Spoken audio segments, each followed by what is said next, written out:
امام علی علیہ السلام کی خدمت میں ایک شخص آیا اور دست ادب کو جوڑ کے عرض کرنے لگا، یا علی میرا نصیب بڑا خراب ہے، میں نے زندگی میں جو کام کیا ہے سوائے ناکامی کے علاوہ کچھ نہیں ملا، اور مجھے لگتا ہے کہ میرا آنے والا وقت بدترین ہے۔ یہ کہنا تھا تو امام علی علیہ السلام نے فرمایا، تمہاری اولاد ہے؟ اس نے کہا ہاں 3 بچے ہیں۔ تو امام علی علیہ السلام نے فرمایا، کیا تم چاہتے ہو کہ تمہارے بچے زندگی میں ناکام ہو جائے اور قدم قدم پہ صرف تکلیفیں دے کے؟ اس شخص نے کہا، یا علی وہ میرے بچے ہیں، میں اسے کیسے چاہوں گا؟ تو امام علی علیہ السلام نے فرمایا، جتنا تم اپنے بچوں سے پیار کرتے ہو اس سے 70 گنا اللہ اپنے خلقت سے پیار کرتا ہے۔ یاد رکھنا، اللہ نے ہر انسان کے مقدر میں کامیابی اور کامرانی لکھ کے رکھی ہے، لیکن انسان غلط فیصلے کر کے اپنی منزل سے منحرف ہو جاتے ہیں اور پھر اپنی غلطی تسلیم بھی نہیں کرتا۔ اپنے فیصلے صحیح کرو، تمہارا مستقبل صحیح ہو جائے گا۔ نصیب کا بدلہ نہ اللہ نے تمہاری وجود میں رکھا ہے۔ تو اس شخص نے کہا، یا علی مجھے کیسا پتہ چلے؟ تو امام علی علیہ السلام نے فرمایا، جب انسان کسی فیصلے کو کرتا ہے تو اس وقت یہ دیکھے کہ اس میں میرا خوشی ہے یا فائدہ۔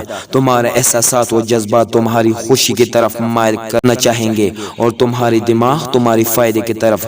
ہر خوشی کو تجربات کی میزان میں دیکھو، اگر فائدہ ہو تو قدم بڑھاؤ، اگر صرف خوشی ہو اور فائدہ نہیں تو اس سے دور ہو جاؤ، اور اپنے آپ کو ایک مرتبہ نظر اٹھا کے دیکھو کہ تم میں سے وہ کون سے عیب ہے جس کی وجہ سے تمہاری منزل تم سے دور ہے۔ اگر زبان تلخ ہے تو اپنا زبان اچھا کرو، اگر فیصلے پست ہے تو اپنا معیار اونچا کرو، دیکھنا کہ تمہاری منزل تمہاری قدموں میں آ جائیں گی۔ اے شخص یاد رکھنا، اللہ نے بظاہر نصیب کا بدلہ انسان کے ہاتھ میں نہیں لکھا، لیکن اگر کوئی انسان اپنی عادت بدلا دیتا ہے تو اللہ اس کا نصیب بدلا دیتا ہے۔ اور اگر تم چاہتے ہو کہ میں وقت سے پہلے اپنے آنے والے وقت کو دیکھ لوں، تم جب بھی رات کو سونے کا ارادہ کرو 70 مرتبہ سورہ فاتحہ پڑھ کے اللہ سے یہ دعا مانگو کہ اے میرے اللہ، مجھے خواب الہام دکھا اور اس میں مجھے آنے والے وقت دکھا، اور اس میں میرے آنے والے وقت میں جو مجھے نقصانات ملنے والے ہیں ان کی طرف اشارہ کر۔ اس سے تمہیں